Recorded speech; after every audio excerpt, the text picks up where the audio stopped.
Magandang araw! Sama-sama tayong matuto sa Teacher Sal Learning Resource Channel. Revised K-12 Curriculum, Filipino 5, Quarter 3, Week 1, Tulang Pambata, Pang-uring Pamilang, Patakda, Langkapang Pangungusap, Video, Ads. Tulawit, pag-awit sa mga tula. Awitin ang kanta. Ang pamagat nito ay Bawat Bata with Lyrics.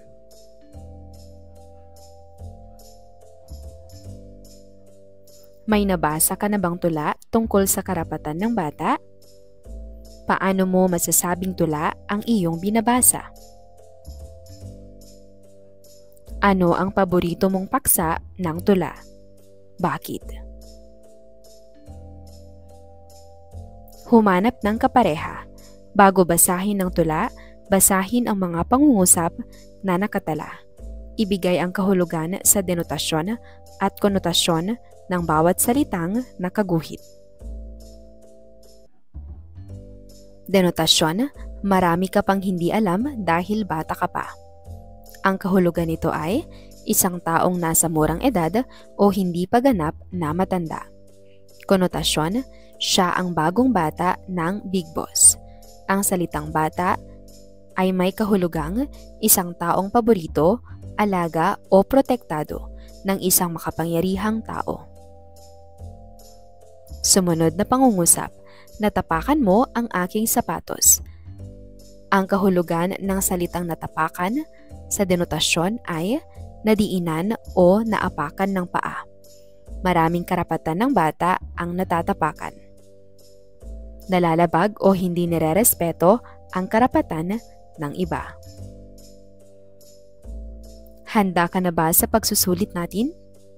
Kahulugan, nakapaghanda o nakapagtataglay ng mga kinakailangang bagay o kaalaman. Kailangang maging handa sa anumang problemang darating. Maging matatag at may kahandaan sa pagharap sa mga habon ng buhay. Gumising ka na at tanghali na. Pagmulat ng mata mula sa pagtulog o pagtigil sa pagtulog. Gumising ka na sa katotohanan bago mahuli ang lahat. Magkaroon ng kamalayan o mapagtanto ang katotohanan sa isang sitwasyon. Malabo na ang paningin ng aking lolo. Kakayahan ng mata na makakita o makatanaw. Maging matatag sa paningin sa buhay. Magkaroon ng malinaw na layunin o direksyon sa buhay. Bata muna, ako bilang bata. Kaugnay na paksa bilang isa ang aking pamilya. Sa tingin mo, ano ang pinakapangunahing karapatan ng isang bata? Ipaliwanag ang katagang sa iyo ang mundo kapag bata ka pa. Totoo ba ito o hindi? Bakit? Magbigay ng 3 karapatan ng mga batang tulad mo. Basahin natin ang tulang pinamagatang Ako bilang isang bata ni Maria Fe G. Hicana. Ako raw ay batang munti, bata man sa inyong paningin, ngunit may mabuting mithi sa bawat panalangin. Hinuhubog ang mabuting ugali tungo sa magandang gawain. Sarili ay pauunlarin, maling kilos ay babaguhin. Pag-aaral ay pagbubitihin, upang tagumpay ay kamtin. Gaano man kahirap ang gawain, pipiliting tapusin. Problema man ay dumating, handa itong lutasin. Sa anumang pagsubok, handa itong harapin. Habang ako'y lumalaki, pangarap sari-sari. Lahat ng laro ninanais, umaraw man o gumabi. Bawat bata ay may karapatan, anuman ang kanyang lahi, na dapat nating igalang tulad ng paggalang sa sarili. Karapatan sa payapang buhay ay isa sa aming mithi, malayo sa panganib, pang-aabuso o paghahari. Mabigyan ng sapat na edukasyon para mapaunlad ang sarili. May tahanan at pamilyang mag-aaruga sa amin na iginagalang ang aming lipi. Karapatan. Ang karapatan ay mga pangangailangan ng tao na dapat makamit upang makapamuhay ng maayos. Alalahanin din na sa bawat karapatan ay may tungkulin na dapat sundin. Ang buwan ng Nobyembre ay pagdiriwang ng National Children's Month Celebration. 10 karapatan ng bawat batang Pilipino na dapat nating pangalagaan at protektahan. Maisilang at magkaroon ng pangalan at nasyonalidad. Magkaroon ng tirahan at pamilyang mag-aaruga. Manirahan sa payapa at tahimik na lugar. Magkaroon ng sapat na pagkain, malusog at aktibong katawan. Mabigyan ng sapat na edukasyon. Mapaunlad ang kakayahan. Mabigyan ng pagkakataong makapaglaro at makapaglibang. Mabigyan ng proteksyon laban sa pang-aabuso, panganib at karahasan. Maipagtanggol at matulungan ng pamahalaan.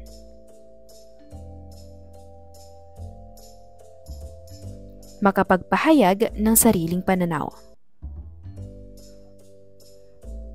Batang sanay, sama-samang pagsasanay. Tukuyin ang mahalagang detalye batay sa tulang binasa. Isulat ang sagot sapat lang. Ano ang paksa ng binasang tula? Tungkol ito sa mga pangarap, mabuting asal at karapatan ng isang bata. Batay sa sumulat ng tula, bakit niya hinuhubog ang mabuting ugali? Dahil gusto niyang maging mabuting tao at makamit ang tagumpay. Ayon sa tula, bakit mahalaga ang pangarap? Dahil ito ang nagbibigay ng inspirasyon para magsikap at magtagumpay sa buhay. Ano-ano ang mga karapatan ng bata ang tinukoy sa tula? Karapatan sa edukasyon, karapatang mabuhay ng payapa, at karapatang mapangalagaan ng pamilya. Anong aral ang nakuha mo sa binasang tula? Dapat magpakabuti, magsikap sa pag-aaral, at igalang ang karapatan ng bawat bata. Bumuo ng 4 na miyembro at bumuo ng tula sa pamamagitan ng pagbibigay ng kahulugan ng akronim na BATA.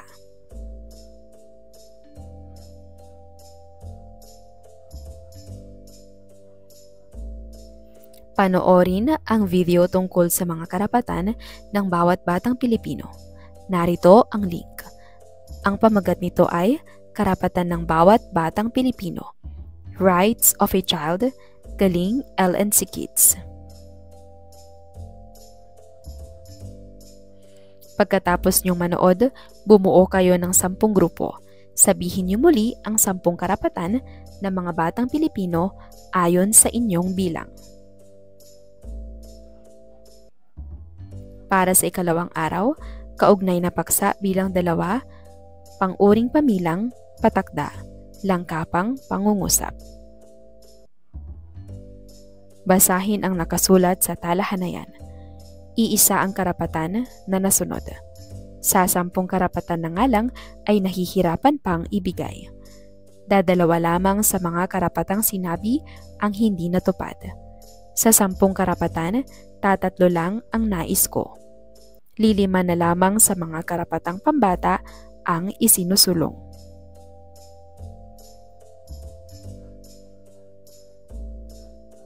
Ano ang napansin mo sa mga initimang salita? Anong uri ng mga salita ang ginamit sa paglalarawan? Anong uri ng mga pang-uri ang nakasaad sa bawat pangungusap? Paano ginamit ang mga bilang? Ano ang kaibahan ng pang-uring pamilang na patakda sa ibang pang-uring pamilang na iyong natutuhan? Pang-uri. Ang mga salitang naglalarawan, maaaring ang inilalarawan nito ay katangian ng pangalan o panghalip. Pang-uring pamilang. Naglalarawan ng bilang, dami at halaga. Isa sa mga uri nito ay pahalaga. Patakda. Tinitiyak na ang bilang ay hindi madaragdagan o mababawasan. Halimbawa, iisa ang pangarap na nais kong matupad. Ang mga karapatang pambata ay 10 lamang. Magtala ng 5 halimbawa ng pang-uring pamilang na patakda at gamitin ito sa pangungusap. Narito ang maaaring maging kasagutan.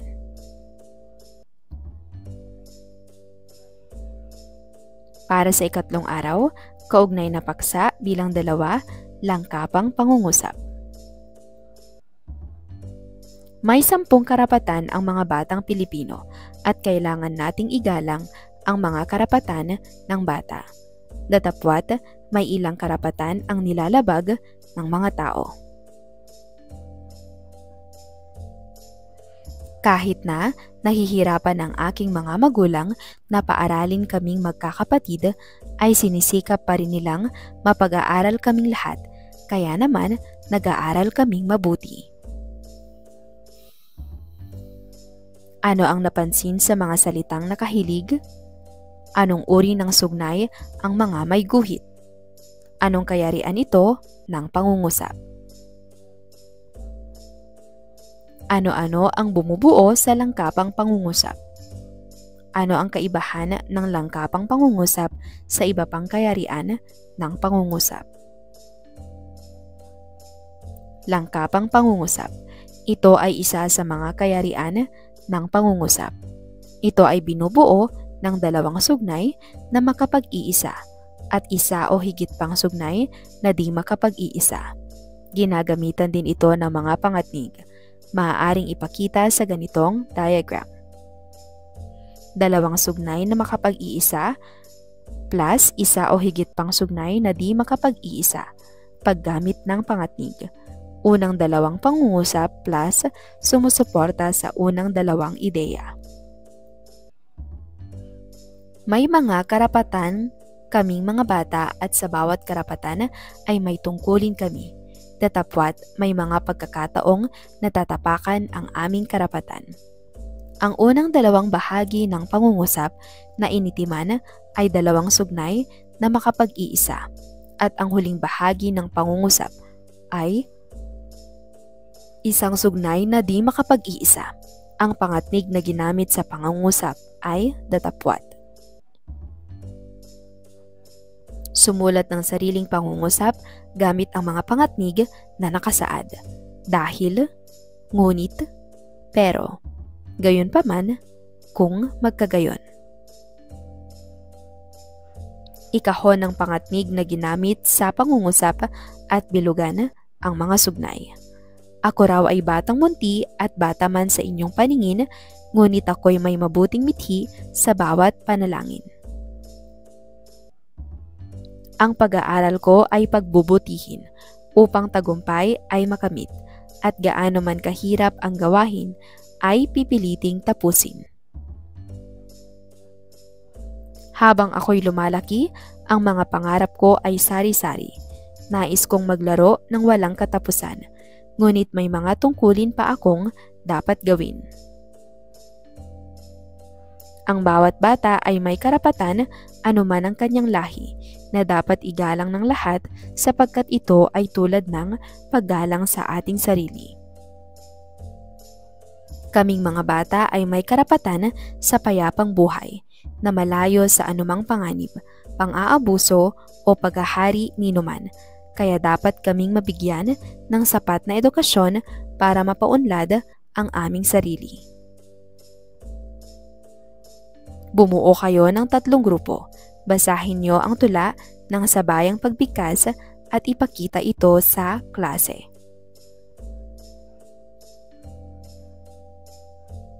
Batay pa rin sa tulang binasa, sumulat ng 3 langkapang pangungusap sa kwaderno, guhitan ng mga pangatnig na ginamit. Sa kwaderno pa rin, maglista ng 5 pang-uring pamilang na patakda. Pagpapahalaga sa karapatan ng bata. Basahing mabuti ang bawat tanong at pagnilayan ng sagot hinggil dito. Naisip mo ba kung bakit ka inaalagaan ng iyong mga magulang? Ano kaya ang dahilan kung bakit ka pinag-aaral? Ano ang gagawin mo kapag nalabag ang iyong karapatan bilang bata? Ipaliwanag. Para sa ika-4 na araw. Para sa inyong pagsusulit, guhitan ng mga pang-uring pamilang na patakda sa bawat pangungusap at sumulat ng sariling pangungusap. Napakaraming karapatan ng bata ang nalalabag kahit sa 10 lamang ito. Sa dinami-dami ng pangarap ko ay iisa lang ang natupad. 30 na lang kaming natirang bata sa palaro. Dadalawa na lamang sa kaklase ko ang babae. 4 kaming magkakapatid, ngunit namatay ang isa. Narito ang mga tamang kasagutan. Sa 10, iisa, 30, 2, 4. Lagyan ng check kung tama ang pahayag at X kung ito ay mali. Mayaman man o mahirap, dapat na pinag-aaral ang bata. Karapatan ng bata na mamili ng bahay na matitirhan. Isa sa nais ng bata ay makapagpahayag ng sariling pananaw. Kung may batang inaabuso, kailangan siyang tulungan ng pamahalaan. Karapatan ng bata na mamili ng pangalang nais niya.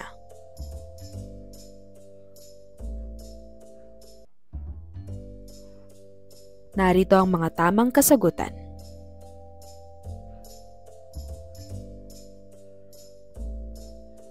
Ang iyong pangalan ay iyong pagkakailanlan, kaya gumawa ka ng mabuti sa iyong kapwa.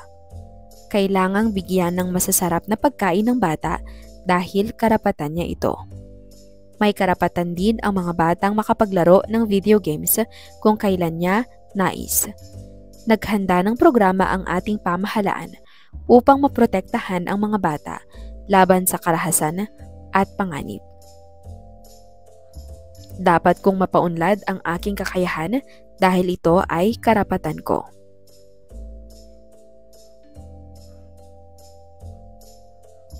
Narito ang mga tamang kasagutan.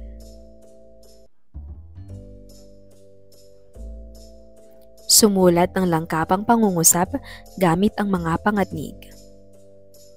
Dahil dito, kung kaya, magkagayon pa man, kung gayon, datapwat.